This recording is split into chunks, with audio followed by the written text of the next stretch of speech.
5 types of people to avoid. Actually, marami. Pero ngayon, sapat ng 5 ang pagtuunan natin ng pansin. At sa ating pag-aaral ito mga kapatid, hindi lang natin i-assign yung type na ito sa iba, suriin natin ating mga sarili, baka tayo ay kabilang dito. Avoid haters. Dapat tayong umiwas sa mga taong walang alam kundi magalit, namuhi, mapuot sa kapwa. Ang laging laman ng kanilang salita ay pamimintas, paninirang puri, pagmamagaling sa sarili, at panglilibak sa kapwa. God loves. And because of that, we should avoid haters. Haters are the opposite of God. Jesus' main teaching is love. Huwag natin kakalimutan at huwag tayong malilito kung ano talaga ang pangunahing katuroan ng Panginoon, ito ay pag-ibig. Sa katunayan, nung tinanong siya kung anong pinakamahalagang kautusan, sabi niya, love God and love others. Wala nang hihigit pa sa mga kautusan na ito. Meanwhile, haters negate God's will. Kinokontra ng mga salita, kilos at katuroan ng mga haters ang mga katuroan ng Panginoon. So avoid haters. John 10:10, a thief, or maybe we can use substitution and substitute the word hater. A hater comes only to rob, kill, and destroy.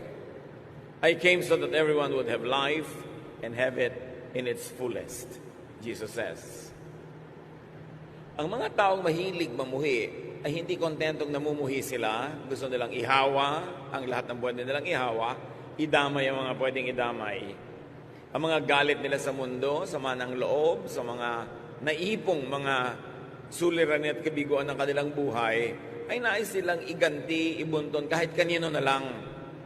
At kung maaari na tayo ma-impluwensya nila na laging magalit din, mamuhi, gagawin nila yon. Pero oras na nakinig tayo sa mga haters at nagpadala sa kanila, mananakawan tayo ng buhay, ng kaligayahan, kapayapaan, at magiging tulad nila tayo. 1 Peter 5:8, be on your guard and stay awake. Your enemy, the devil, which you may also use the word hater, is like a roaring lion, sneaking around, to find someone to attack, to influence, to infect. Walang ginagawa ang ating spiritual enemy kundi maghanap ng pagkakataon na tayo ay kanyang sirain o kaya ay mas mainam kung tayo ay pwede niya maging kasangkapan para manira ng kapwa. Kaya ang sabi ng James 4:7, resist the devil. And in our application today, resist the hater and he will run from you. Napaka-importante na ating ingatan ang ating sarili na hindi ma-influensya ng ganitong uri ng pag-iisip. Saan natin nakikita, naririnig ang mga haters? Sa social media, maraming haters. Puro mga lason ang lumalabas sa kanilang isipan. At pagka ipinrint nila sa kanilang wall, sa kanilang site, at kinlik ang send o ang post, napakarami na agad na pwedeng malason kung palalason. Napakarami mga haters sa media, sa ating mga traditional media, radyo, telebisyon, maging sa mga dyaryo. Wala nang mabuting mapuri sa kapwa, puro kasiraan, puro paninira ang ginagawa. At katakataka, pati may mga pulpito na pulpits of hatred, na walang lumalabas sa mga katuruan, kundi punong-puno ng mga galit sa kapwa, galit sa mga kapwa mananampalataya, na iba ang sekta o iba ang kongregasyon, galit sa mga ibang relihiyon, galit sa lahat na lang. Yung napakahalagang oras na dapat sana ay nagagamit para ang mga tao ay mapayaman ang isip, maiangat ang espiritualidad, mapalaya mula sa mga negative things, ay lalong nagagamit para ang mga tao ay maimpluwensyahan na maging magagalitin din, palamuhi, mapagmataas sa sarili, at mapanghamak sa kapwa. In the name of God, the ironies of ironies. Kailangan nakikilala po natin mga kapatid ang haters. Kuminsan, tiya mo yon, minsan kaibigan, minsan nanay, minsan tayo. Tuwing meron siyang sasabihin, ang influensya sa iyo ay magalit ka rin sa kagalit niya, mainis ka sa taong ni hindi mo kilala, husgahan mo ang taong ni hindi mo personally nadidinig o nakikita dahil sa influensya ng haters. Huwag tayong pai-influensya kahit mahal natin sila sa buhay. Kahit mataas ang kanilang pinag-aralan o kahit pa nga meron silang katungkulan o kapangyarihan. Ang bawat tao ay binigyan ng Diyos ng sariling isip, sariling bait para salain natin ang ating naririnig at maproseso natin sa ating isipan at mabigyan natin ng pinakamaka-Diyos, pinakamaayos, pinakamabuting response ang ganitong mga uri ng messages of hatred. Who else must we avoid? Avoid gossipers. Mga paladala ng chismis.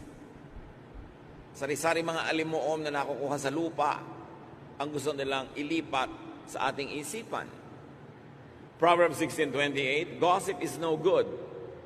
It causes hard feelings and comes between friends. Ano nga ba namang buti ang idudulot ng chismis? Sabi ng Panginoong Jesus, if you have faith as small as a mustard seed, you can say to this mountain, move from here to there, and it will move. Nothing will be impossible for you. Kaprasong faith can achieve much.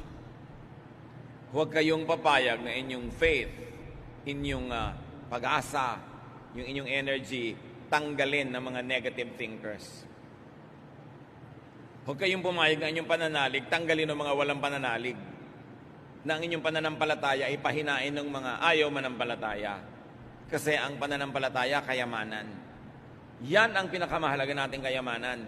Because only faith can move mountains. Not even all the money in the world can move mountains. Not even all armies in the world can move mountains. But faith, even just the size of a mustard seed, according to Jesus, can accomplish much. So seek people who encourage faith.